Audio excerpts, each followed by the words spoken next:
Well guys, the good work I think of Bruce Wayne and Stockton Batman paid off, because I did my own investigation further out on the other end of the park, which is the east end of the park, and I discovered a person with blood on them and had a stab wound to his leg that I recognized as a transient who used to pick up cigarette butts in front of my yard and always stop and talk to me when I lived not too far from here myself.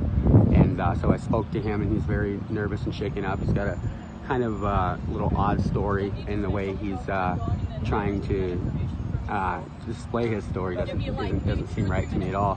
So I immediately called into the police department and detained him for a second, and let them know there's a person over here that has information, maybe suspect information, related to the double homicide just on the other end of the park.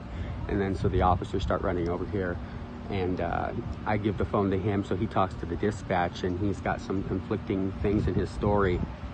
And me and my wife, we really seem to think that this guy is the suspect in the homicide, and I really think we uncovered a big one here, because there's other people here in the park that say that he was over there at the encampment, and that he was there when it went on, the attack, and he didn't call it in or say anything. He's just roaming around here, and he wasn't going to do anything or say anything until we came across him, you know, and asked him about it. So I mean, he was, to me, he's trying to avoid what went on over there.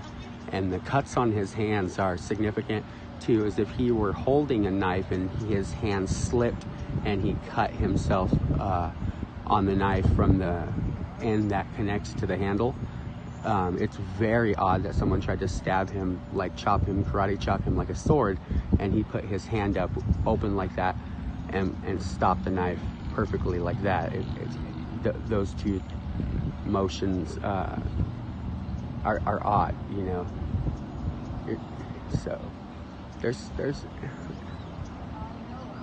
there's some really some investigation here to be done. I think these officers